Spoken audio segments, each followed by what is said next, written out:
Good afternoon. This is Akashvani and I am Valsa Williams with the Midday News.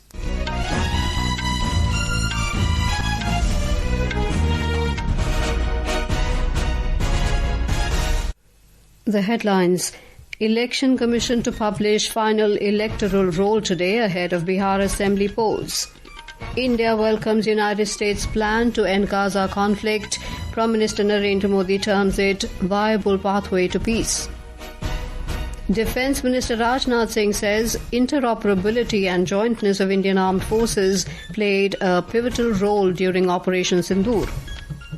CDS General Anil Chauhan calls for preparedness against bio-threats and radioactive contamination from nuclear weapons. Durga Ashthmi being celebrated today. Death toll from Typhoon Bualoi in Vietnam rises to 19. And ICC Women's ODI World Cup 2025 begins in Guwahati, India to face Sri Lanka in opening match.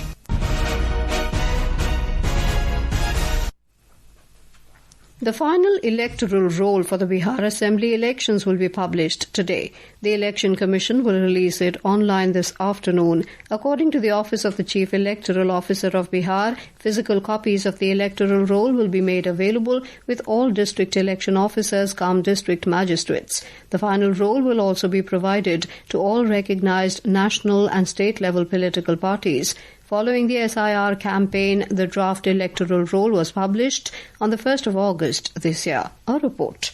The draft electoral roll was published on 1st August this year after the special intensive revision. It included the names of more than 7 crore 24 lakh voters. In the 2024 Lok Sabha elections, the numbers of voters in Bihar was 7 crore 89 lakh. Later, during the special intensive revision drive, the names of 65 lakh voters who were deceased, had shifted to other places or had duplicate entries were removed. During the claims and objections process, over 36,000 voters filed claims to add their names, while 2,17,000 voters submitted applications for deletion of names. The Congress Rashtriya Janata Dal-led Grand Alliance parties opposed the removal of voters' names from the electoral roll and staged protests at several places. However, the number of claims and objections filed by these opposition parties remained very small. Even their booth-level political agents did not come forward to support their claims. Dharmendra Kumar Rai, Akashvani News, Patna. India has welcomed the United States President Donald Trump's announcement of a comprehensive plan to end the Gaza conflict. In a social media post, Prime Minister Narendra Modi has said that it provides a viable pathway to long-term and sustainable peace, security and development for the Palestinian and Israeli people, as well as for the larger West Asian region. The Prime Minister expressed hope that all stakeholders will come together behind President Trump's initiative and support this effort to end conflict and secure peace.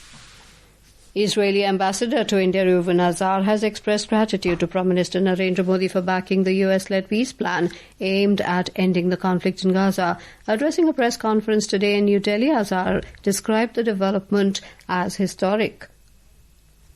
Defence Minister Rajnath Singh has emphasised that interoperability and jointness among the Indian armed forces have become operational necessities in today's time.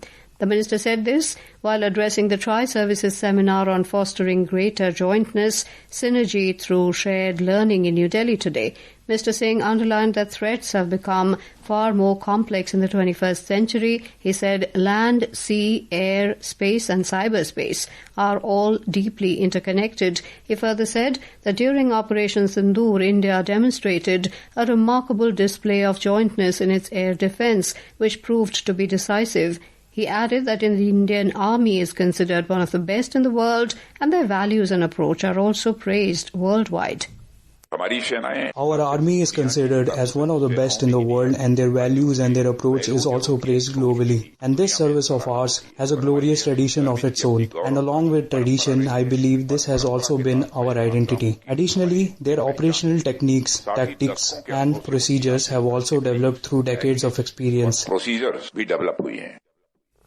Mr. Singh highlighted that during this operation, the Indian Air Force's integrated air command and control system seamlessly integrated with the Indian Army's Akash Tir and the Indian Navy's Trigun that formed the fundamental basis of this success. In today's era of integrated operations, it becomes essential that these systems are seamlessly linked with each other. It is quite obvious that if our inspection and safety standards remain separate, it will naturally lead to confusion in difficult times. In such a situation, decision-making will slow down, that even a small technical error can create a cascading effect. Chief of Defence Staff General Anil Chauhan today called for preparedness against bio-threats and radio contamination from nuclear weapons for the future. Addressing the scientific session on the 100th Raising Day of the Military Nursing Service in New Delhi, he said that bio-threats are likely to increase in the post-COVID pandemic era and called for defence preparedness against them. General Chauhan also reiterated Prime Minister Narendra Modi's call for an undeterred India against nuclear threats and highlighted the need for training against radiological contamination. Nuclear weapons in our context is very, very low, but it would be prudent to take this into a security calculus. Radiological contamination requires different protocol for treatment and must be part of our training. Preparedness against nuclear contributes to our deterrence against its use, and I think that's important. Union Minister Rajnath Singh has said that India has undertaken a series of transformative and inclusive initiatives to ensure food security, improve nutritional outcomes, strengthen livelihoods and eradicate poverty.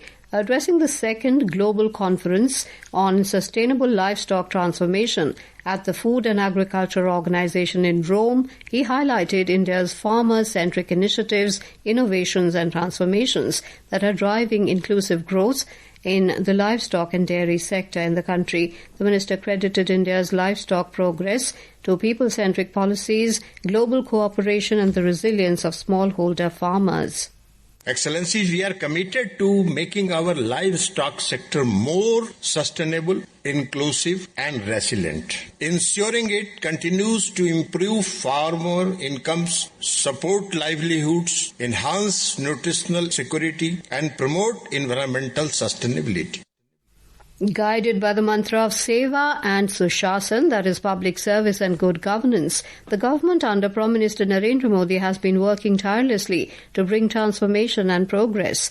Today in the special series Seva Parv, we bring to you how the Modi government is empowering India's youth and helping the nation become a knowledge superpower through reforms in the education sector.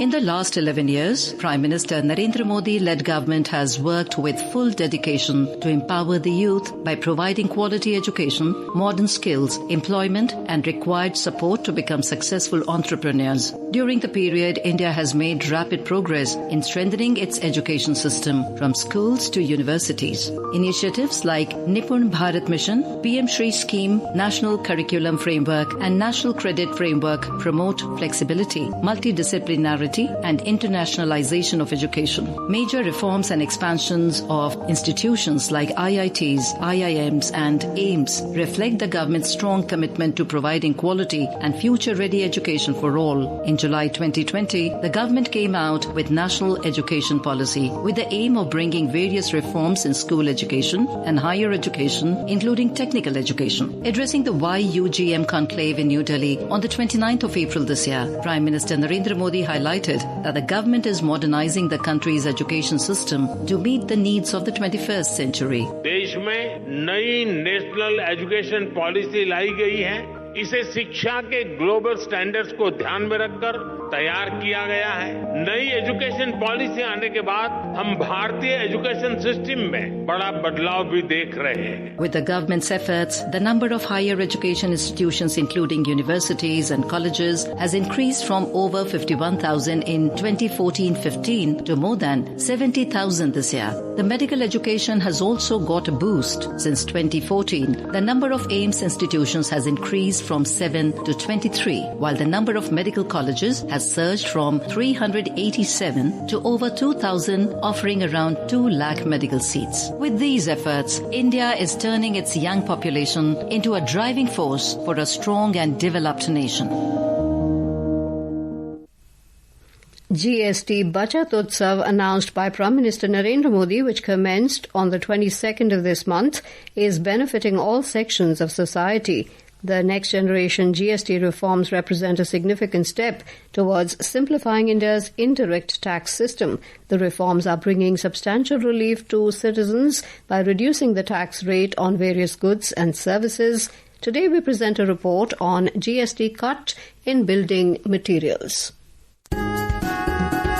In a major relief for households, the government has taken an important step to ease the burden on the common man by lowering the GST on building materials including cement, marble and granite. Under the next generation GST reforms, the government has slashed the tax rate on marbles and granite from 12% to 5%. The reduction in GST will substantially lower overall construction costs, making housing and infrastructure projects more affordable. Similarly, the GST on cement has also been reduced to 18% from the previously taxed 28%. Along with this, the government has cut down the tax rates on job work for manufacture of bricks from 12% to 5%, easing rural housing costs and supporting MSME running brick kilns. The significant reduction in the building items will not just lower the cost of construction expenses but will also create jobs in the elite sector. The rationalization under GST 2.0 will provide relief to the consumer and manufacturers that will boost the housing industry. With Soumya Sharan, Rohan for Akashvani News, Delhi. This is Akashvani giving you the news. For quick news updates round the clock, follow us on our X handle at AIR News Alerts, and for details of stories and more, log on to our website www.newsonair.gov.in and download News on AIR app. Welcome back to the Midday News. On the 8th day of Navratri, devotees celebrate the divine and graceful form of Goddess Durga known as Mahagauri, which symbolizes purity, serenity, and the victory of good over evil.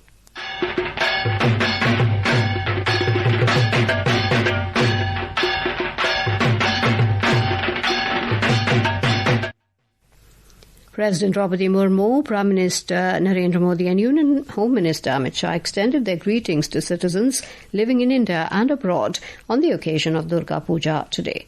In Assam, Durga Puja is being celebrated with grandeur and devotion as the state joins the rest of the country in observing the festival amid lights, music and cultural fervour. We have more from our correspondent.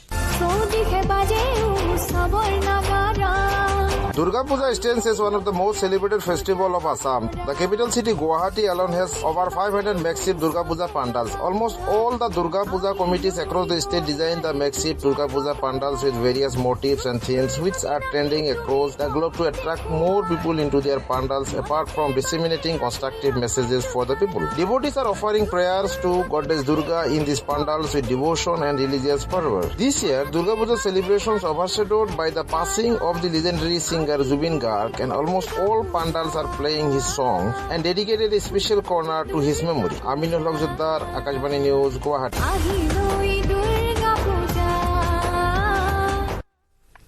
The Tamil Nadu police has arrested 3 persons in connection with the Karur stampede case. Tamaraga Vetri Karagam functionaries Madhyaragan and Masi Pavanraj were summoned by the Karur police last evening. After a detailed inquiry, they were arrested by the police and were produced before the court. In Vietnam, the death toll from Typhoon Bualoi has risen to 19, with 88 injured and 13 people missing. More than 105,000 houses were unroofed or damaged. In cricket, the ICC Women's ODI World Cup 2025 will kick off today with the opening match between hosts India and Sri Lanka in Guwahati at 3 this afternoon. And now, before we end the bulletin, the headlines once again. The Election Commission to publish final electoral roll today ahead of Bihar Assembly polls.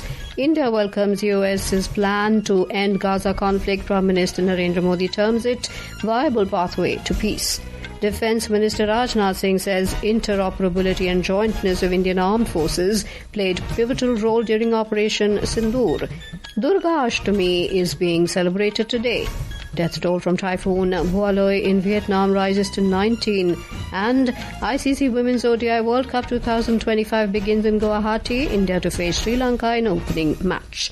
And with that, we end the Midday News.